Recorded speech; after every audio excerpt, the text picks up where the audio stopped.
on this unit. This is the York, and for about a week it's been running non-stop.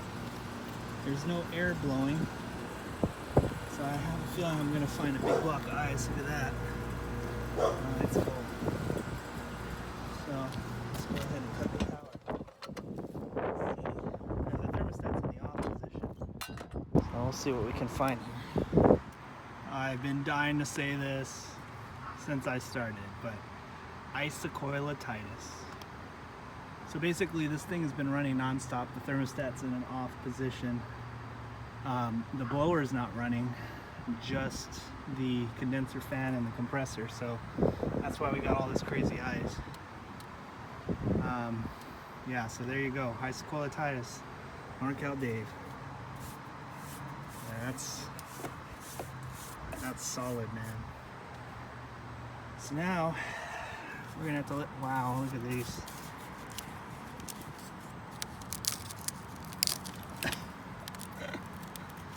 Oh geez. Oh, okay, that's plastic. I was gonna say, whoa, crazy. Alright. Yeah, so we're gonna be defrosting this guy, but now we gotta find out why the contactor is closing and there's no call for heat. Or cool, I mean. See? Still in heater mode. So we're gonna check this out a little bit and we'll see what's going on here. Back on. And it's definitely not thermostat. I killed the R. So let's see if we're getting voltage to the contactor.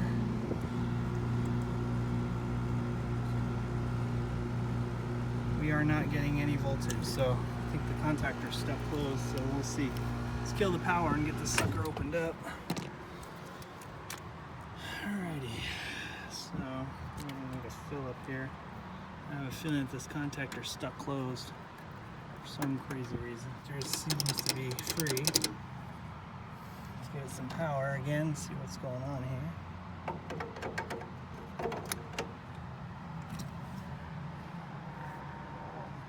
Alright, well that's weird. So I think this cap had it stuck or something. So we'll see.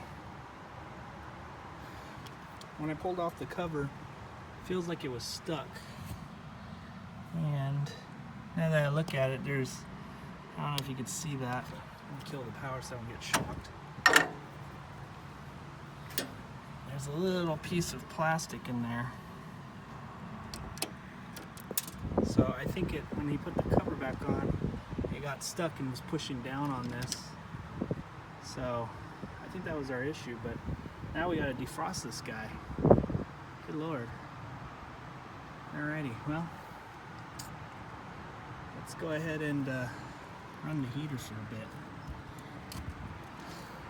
Oh boy. Alright, well, let's see if we can get this defrosted. The contactor is just stuck by a little piece of plastic, so pretty much gonna move on, put this thing back together, and I tell the client to maybe just run the fan for a couple days, let it thaw out, and it should be good. I mean, there's no way to check the refrigerant levels at this point. Yeah, but it's been running for a week with no blower, so that's like ice right there. That's no frost. So yeah, so I got the power in, it's not running anymore. We got everything reconnected, so we'll close her up and let him know. Yeah, crazy sauce. But well, this guy's gonna be compensated quite a bit. Alrighty then, so we are all done there. Got it all buttoned up. It's still frozen. It de-iced a little bit, but yeah, so contactor was stuck closed, blower was not running, everything else was, so it just froze up. It's been running for a week straight like that.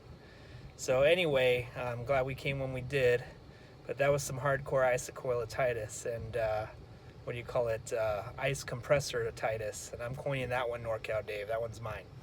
But anyway, we're gonna go ahead and follow up with him in 2 days just to double check everything, make sure everything's good and he's got no other issues. But he's basically he had to go somewhere, so he didn't want me running his heater, so he's just going to run the fan for a couple days, and then we'll come back and check it out and make sure everything's good. Hopefully that ice didn't expand and damage any of the coils, tubing, or anything like that, because I mean it was rock hard ice. It was like ridiculous. But anyway, so we're on our way to the next one. So here we go. And so we are back to the isocolititis, or isocompressoritis call. Should be thawed out. We're gonna check it out, make sure everything's good. So let's get this thing opened up. Way better than last time. Look at that. See, I thought these little plastic covers, I thought that was ice. Oh, they're all full of water. Now, I'm probably gonna clear that water out of here. Yeah, so, but yeah, it's looking good. So we're going to close up this blower compartment, crank it on, take some refrigerant levels. First we're going to inspect this coil, make sure we don't get no crazy splits. So far so good, everything looks good. So we'll check this thing out and we'll even fire up the heater, just to make sure that's still working. So I'm going to try to get some of this water out of these little tubes though. It's all full of water. Probably just blow it out or something. We'll figure it out. So here we go. Alrighty, so we got it closed up on the blower side. It's running. I jumped R to Y. Got our gauges hooked up. Unfortunately, this doesn't have a liquid line port, so I'm on my discharge. So that's going to kind of throw off the subcooling. But I'm supposed to be at 8. It's running at 14, so it's close. Let's see here. This is what we got going right now. About a 33-degree evaporator. Superheats at 3-ish. So it's looking okay. I like that superheat to be a little higher, but it might actually be slightly overcharged, but you never know. Package. This guy's got a TXV in there. Electrical's fine. No more plastic stuff in the contactor, so should be good. I'm gonna let it run for a few minutes and see how it's running. And I'll probably go downstairs and check the temperatures coming out of the vent, see what our split is. And so far so good. I haven't found any problems with it. So yeah, a low ambient day. It's about 64 degrees right now. So the subcooling and superheat numbers are probably way off. So that's all we can do on a low ambient day. Alright, so we've been watching it now for a while. I got a 20-degree split down the stairs. Seems to be okay. The suction's a little low, but I like the superheat and subcooling.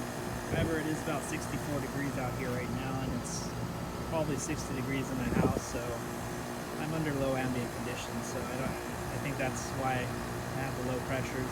My high side's actually my discharge line, because this doesn't have a liquid line port, so that's the discharge.